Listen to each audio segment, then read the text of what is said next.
Good morning. As you guys have probably found out, church is canceled this morning, and this very important training needed to take place, so I thought I'd do it on video. If you have questions, please just let me know. You can either message me in Facebook Messenger, or you can add your comments to the bottom of this video. I'm going to try and post it into YouTube, and hopefully this will all work out. If it doesn't, we're learning together, and that's a good thing regardless. All right, let's get started. I'm going to say a word of prayer real quick, and then we're going to head right into it. Heavenly Father, I just want to thank you for the men and women who have committed to this ministry. It is a vital part of the ministry at our church. The church cannot grow unless we have children in our programs. Father, I ask that you would bring those children to us as we get more and more prepared for them. Father, I ask that you would bring them from the north, the east, the south, and the west, that they will be filled with joy, that our halls will be filled with laughter, and that every adult will have to move out of the way for these kids that are going to be running around in our sanctuary, in our halls. And I give you glory for those kids. Father, I believe that if we can train them early, if we can catch them early and show them a love for you, they will have that love the rest of their lives. And I ask God that you would just give us wisdom and that you would help us to do the very best that we possibly can. I thank you, Lord. I give you the glory. In Jesus' name we pray. Amen. This policy that we were trying to instate just reflects where we want to go in the future. It's not something that can happen overnight. Even if every policy is followed by every worker, it's still going to take time to incorporate it into our community and into our family of the church. Policy is just words on a page unless people decide that it's important and want to follow it. I can tell you from my 20 years of experience in childcare that policies do matter, and every policy that is stated has been written because somewhere at some time this problem has come up and caused issue for the organization. I can give you an example with Lifeline Childcare. It was early in our inception. I had hired a young girl who was in college, and she liked flip-flops. She loved to wear those flip-flops every day. And I would tell her, it's dangerous for you to wear those. If you were to trip and fall, you could break your foot, you could twist an ankle. It's very easy in a flip-flop. But she persisted, and I was trying to be nice. And one day, lo and behold, she tripped, she fell over a pylon in the parking lot or something like that, because the flip-flop did what it does. It flipped and it flopped and it made her flop. And so it ended up being a serious sprain. It caused trouble for the childcare. I had to find coverage. We had to accommodate her with crutches and just a whole myriad of things. Thankfully, she didn't try and sue the church or the childcare. But in order to protect the church and the childcare and every employee that I had to create a policy about the type of shoe that employees had to wear. Now, once this policy was put into effect, my current employees understood what was going on, because they were there when the fall occurred. But new employees just could not understand why they couldn't wear the shoe that they wanted to wear. And I had to explain to them, we had an incident where an employee fell, and this policy is enacted because we had an incident, and all of our policies are written because somewhere at some time in the course of a child care day, something happened, and so a policy had to be written. Right now, everyone is supposed to go through next steps, and in the next steps, we go through a series of classes that will not only teach you about the church and things of that nature, but it will also do a personality test and a spiritual giftedness test. And those two elements are included in the background checks. And that's one of the reasons we want you to go through that. If you haven't, that's okay. Pastor has waived that in for this time so that we can get enough people to work the nursery and cover every aspect of that department. So eventually, though, I would really like to have you in the Next Steps class. The background check is very important because we're not afraid of you per se, but it's that one individual that may have something on their background that they're ashamed of, but that they have not divulge to anyone in the community, in our church. And it just takes one person to cause the church to have to do a background check. Pedophiles have a tendency to target small churches and small groups where they can get into a children's program and then they have free access. I don't want that. I've got kids in the program. I want them safe. I want them protected. And a way to weed out anyone who has something on their record that they should not be working with children. Maybe they can do something else. In fact, I know that God redeems and God does all kinds of stuff with people. We have other places that they can minister, other groups that they can minister with, but they don't need to be with kids. Now, most of you should be familiar with the child protection policy. I have posted it in a Facebook Messenger group, but I will post it also in the description in the YouTube comments later on in our discussion. But I'm just going to go down the list of things. We're going to look at the 2 adult rule. Now, we want 2 adults in the room because those adults, it takes a lot of eyes to keep focused on children. They can get in weird corners. They can fall. It's just nice to have 2 sets of eyes on a room full of children. But also because we live in a society where it doesn't matter who you are or what you've done. If you're accused of something, it can really destroy you. So we want to prevent that by having 2 adults in the room. Not just adults, but 2 non-related adults. Now, this is because if we have a family that says something has happened in a classroom and we have 2 family members in the room, authorities might say, well, they're going to cover for each other. There's no way of telling. We're going to have to interview all the children. We're going to have to do this, that. And to prevent some of that, if we have 2 non-related adults in the room, first off, more eyes on the children. Secondly, the authorities won't say, well, they're family, so they're going to cover for each other, so we can't believe their testimony. They're going to believe the eyewitness testimony of the adult in the room. I really do want you to read through the policy. There are some definitions of abuse and neglect that you need to look at in order to be able to respond if you have a feeling that a child is in danger. The West Virginia Good Shepherd's Law it's a good law, but it has some implications that really do affect the nursery and the children's department.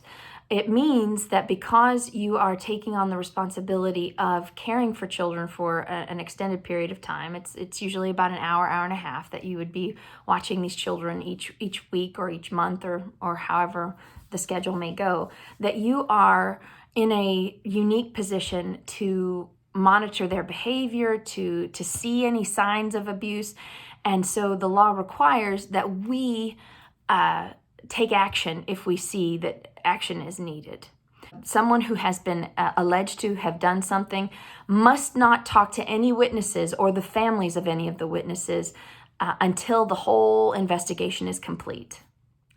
Now, as a child care worker or a nursery worker, volunteer in the children's department, you have this unique perspective working with these kids that you might have this idea that they might be abused. If you have that thought, you are required to report it immediately. First to our children's pastor, that's Pastor Sissy. She's over all of the children's departments. You go to her and you say, okay, I think this child might be in an abusive situation. You list some of the things that you believe you've seen. So we need you to report that to Pastor Sissy. Now, if the abuse has occurred at the church or during a sponsored program or during an activity, we do have a policy that needs to be followed, and you need to definitely follow that procedure. Number 1, contact Pastor Sissy and inform her of what's happened. She will then talk to Pastor Luke, and together they will come up with a plan and they will talk to the parents. Under no circumstances should any of the workers discuss what's going on in the nursery with the parents. In this instance, in this situation and scenario, allow Pastor Luke to be the one that talks to the parents. It's very important that you do. Also, once Pastor Luke, Pastor Sissy, and the parents have been informed, then the local authorities will be contacted. Clarksburg Church of God will always work in conjunction with our local authorities in any investigation. It's just the way of things. We must do that. The Bible tells us to render under Caesar what is Caesar's, and part of that is an authority that we give to the police in these instances. Now, whatever church member or worker has been alleged to be the perpetrator of the misconduct will immediately be asked to stay away from the children's department. They'll be put on leave, as it were, asked to stay away from the person that has brought the allegations and the child in question. They should have no contact with the family or the victim themselves. After Pastor Luke, Pastor Sissy, and the parents are informed, then Pastor Luke and Pastor Sissy will contact the insurance company and let them know what's going on so that they can be alerted and will be ready for any incident report that might come through. I know it seems kind of strange, just, oh, you're going to call the insurance company? That's, but it's important to alert them and let them know what's going on, because if we do need to call in a lawyer or something like that, then the insurance would probably have to cover it. It's an expensive process to be charged with something and to have an allegation like this. And after that, the church will designate a spokesperson. Most likely that would be Pastor Luke, who will deal with any media. None of our workers should talk to any of the media, ever. It is not your responsibility to talk to the media. It takes the pressure off of you, and then you don't have to worry about any issues that might arise from having to deal with the media. In the event that there is an allegation made and an investigation takes place, if they are not found innocent of the abuse, then they have to be removed from their position permanently from working with children or youth. There will be no possibility of going back into a youth program in our church. And in fact, if it goes that far, they probably won't be allowed to be within 100 yards of a school, a daycare, a playground, or anything like that. We need to be praying that nothing like that ever happens. It would be devastating to our local church. It would be devastating to the person who the allegation is made against. It would be devastating to the family that's involved. I can't even imagine it. But we want to have our policies so tight that something like that can't happen. So that's why it's so important. In the event that something does happen and the parties involved need spiritual guidance, meetings will be set up with the pastor so that they can talk to him and get some ministering to, if necessary. Now I want to talk to you about the open door policy. Now, this policy is, again, there to protect the volunteers more than anything.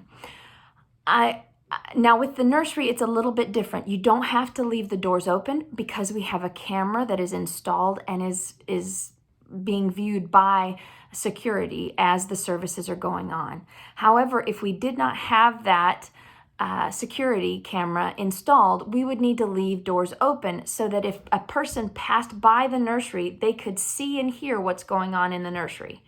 What that does is it protects the volunteer in several ways. First, it makes the volunteer more alert. Oh, everybody can hear what I'm doing. Everybody can see. I'm going to be on my best behavior. Secondly, it causes the person who walks by to if they're hearing what's going on and it's a positive sound, then they're not going to think anything negative is going on in the nursery. Now, to the teenage worker policy. Now, there are times when we need to have teenagers babysitting and doing volunteer work for the nursery and the children's department. And if they're under the age of 18, they're considered children. So we need to have special policies in place to protect them and to protect the children that they're watching. So we have some guidelines. We ask that they be at least 14. Now, if they're not 14, I ask that the parent be involved with them and the parent take full responsibility for any of the actions the child under 14 might have. They have to be under the supervision of an adult at all times.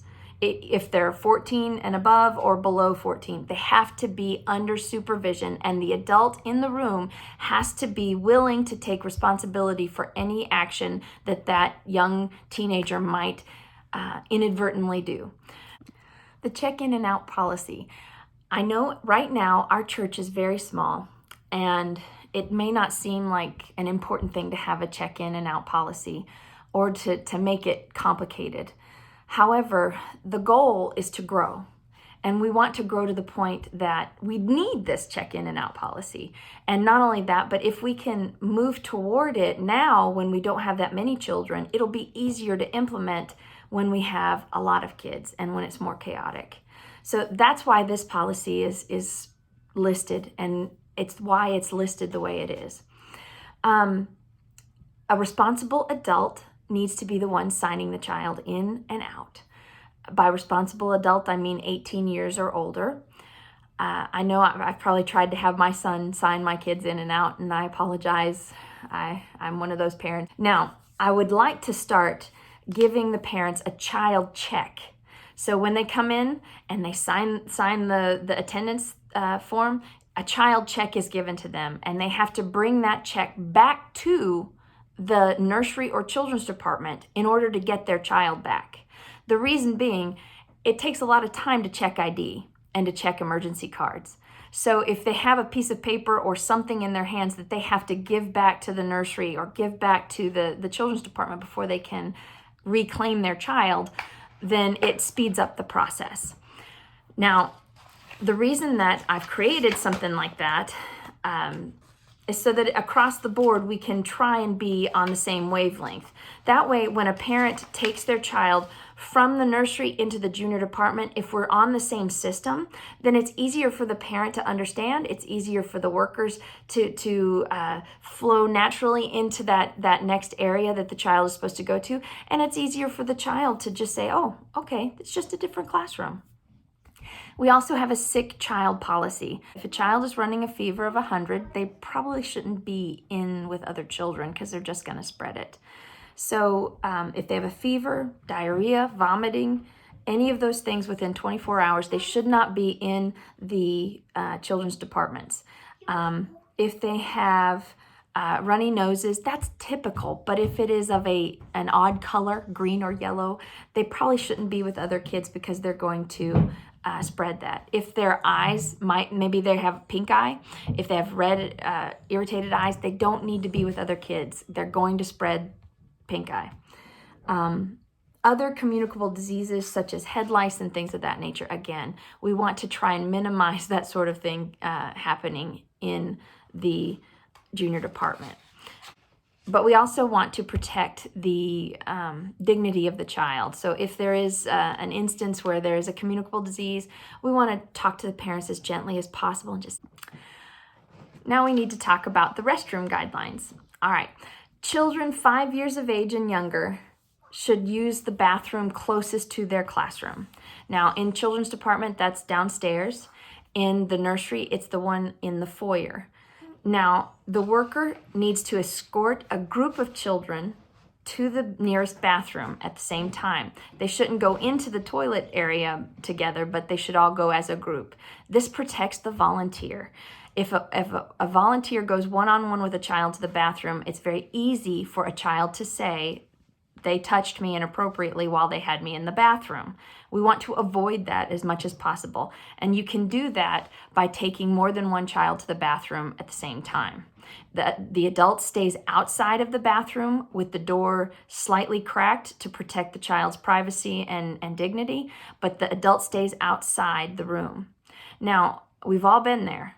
There's always going to be that one kid who needs help in the bathroom, and that's okay, but you have to have someone nearby that can protect you from being having an allegation put against you, especially in the bathroom. I hate that we live in a society like this, but that is the society we live in. And so we have to protect against it. The worker should also check the bathroom first to make sure that it is empty. And I hate, again, to have to say this, but we live in a society where pedophiles try and find weak points to get into a place and take advantage. And one of those places would be a dark bathroom. Now, granted, our bathroom in the children's department, there's only one toilet in the women's bathroom, so it would be difficult for someone to be hiding in there, but it is possible. So it's important that if you are downstairs with children, you might want to check the toilets for anyone that's in there that shouldn't be in there. All right, our discipline policy. We do not discipline children with corporal punishment. What we can do is we can separate children if they're fighting. You can sit one in timeout, maybe even have a particular chair that is a timeout chair. You can see Jonathan right there. Timeout should only be the age that the child is. So if a child is 1, they can only sit in timeout for 1 minute. If a child is, say, 4, like Jonathan Edward, he would sit in timeout for 4 minutes. For a child of 7, that's Carolyn's age, she'd sit in timeout for 7 minutes, and so on. There's nothing wrong with a timeout, especially if you have classroom rules that you want the kids to follow. I would suggest that you talk to Pastor Sissy. If you're in the children's department, talk to Pastor Sissy. Make sure that whatever classroom rules you think should be followed, she has already instilled in the children because it is her classroom.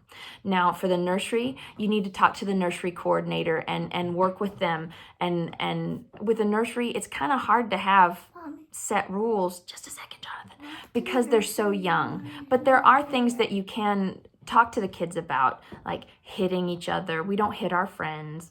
We try and be nice to each other and say nice things, things of that nature. But in a nursery setting, it's 2 and under is a little bit tough to monitor. In the event that a child is hurt during the course of being in our care, we want to follow some procedures that are important.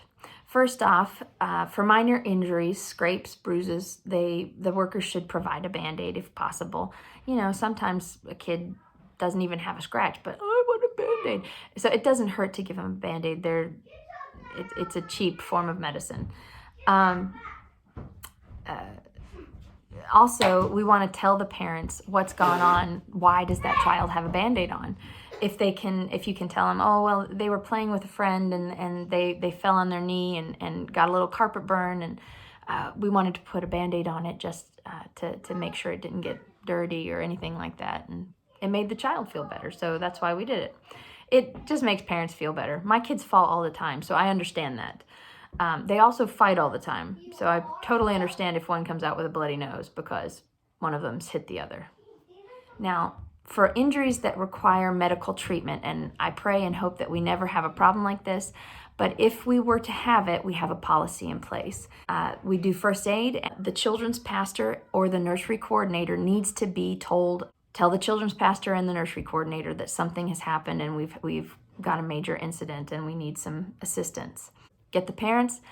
Don't wait. Don't question. Someone go get the parents and let them know there's been a small accident. We need you in the nursery. We need you here. We need you there. We need you everywhere. We want to have the parents involved.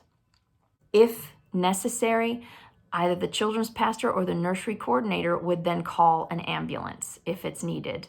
We also have several nurses on site, most services, and we do have a small group that is considered our first responders group, so that if there is an incident, say we have a child who's diabetic and nobody knows it, and they go into a diabetic seizure or something of that nature, you can get Robin Godfrey from the sanctuary. She is a trained nurse. She can help in those situations.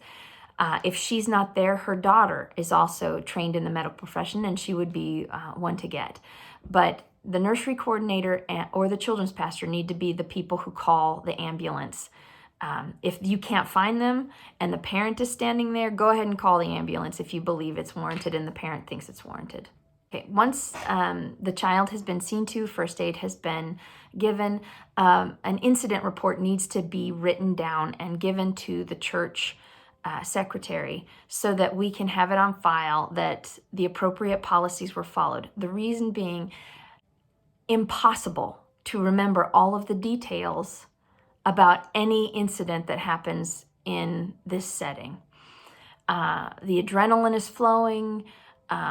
You've got the fear response going, and it's easy to forget what happened. So it's important that after everything is over, you sit down for a few minutes and write out what happened. And we've created a form for that, and I will have that attached also. But that form should lead you in the direction you need to go as to how to list this. You always have the name of the child, the date, the name of the parent or caregiver that was there, the time of the injury, the room where it happened, the location on the child that the injury took place on. If it's the head, you definitely want to call a team leader immediately. You want to talk to the nursery coordinator or the children's pastor immediately. And then a short but thorough explanation of what happened, and then listing of the care that was initiated for the child, and then check any boxes. Check team leader notified, parent guardian notified, child removed by parent, child remained with parent consent, children's ministry administrator notified. Then having signatures, making sure that there's a witness of the event. That's that second adult in the room. A signature of the parent or caregiver, and a signature for ministry coordinator that signed off on it, whether it's the nursery coordinator or the children's pastor. The reason being is if all of this is in order and God forbid someone decides to start legal action, we have a written record done on the day of the event stating what happened, where it happened, how it happened, and what was done in response. That could save the volunteers who are in that room a lot of heartache and a lot of trouble. It would save the church a lot of trouble. It would save everyone trouble. Just writing it down and having that form. And if you give it to the secretary, she'll file it and we'll have it on site. And that way everybody's protected. Now, I think this is our last policy to go over, but it's the child protection training that we've asked everyone to take. It's an online training developed by Protect My Ministry, and it's very thorough, and it goes over the different forms of abuse, what signs you might see of children or even adults who are under abuse, and what to do in those situations. Now, the training, I think it lasts about 30 to 40 minutes, and then it takes about 20 minutes to do the quiz. Now, the quiz is not super difficult, but, I mean, some of the questions are, if you read them in a certain way, it might make you think, they're trying to trick me. But rest assured, you just have to pass the quiz. You don't have to have 100%. I think 70 is the number that Protect My Ministry says that they want you to have in order for it to be considered valid. And thus far, everybody's passed with flying colors. Good job. So that Child Protect training is very important. Why? Because it can protect the volunteer if there's ever any instance where they think they might have seen abuse and they reported it. It would protect you in the event that someone accused you, and it protects the church. And it's crazy in legal situations. If all the ducks are in a row, if we follow the policy, a legal action can't be filed. They won't win. So that's part of the reason that we do it. Not only that, and I hope this doesn't get me in trouble, but financially speaking, it helps the church a lot. I know people don't realize, but just liability insurance for a church can cost a lot of money every month. The premiums on it are absolutely ridiculous. And if we have the majority of our workers taking this training, then we can contact our insurance and they will reduce our premium. And that's a big deal for the church, because then we could use that money for ministry. You know, we could buy chairs and tables and buy more snacks and buy activities for the nursery and different things that we could do with the money that's being spent on insurance. And unfortunately, that insurance is very necessary for any kind of a situation like this. I think I've covered everything that was on the agenda for our meeting today. I'm going to attach the agenda, attach the Child Protect policy and all the forms for you down in the comment section or in the description. So I suggest that you look at those pages and see what you think. I appreciate your time and your effort that you're putting into being a volunteer. I think it's vital to the church. If the children's groups aren't growing, then the church really won't grow either. And I know as a parent of young children, it matters to me that my children are safe and that they are being well looked after while I'm in a service. And I need that time to refocus, to resettle my mind and to get closer to the Lord. And I appreciate everyone who watches my children. I thank you from the bottom of my heart. And I want to protect you, and the church wants to protect you. And so that's why we've tried to do this training. And hopefully, because it has been a video, we can use it in the future. Please let me know what you think in the comments. Try to be nice to me because I'm insecure.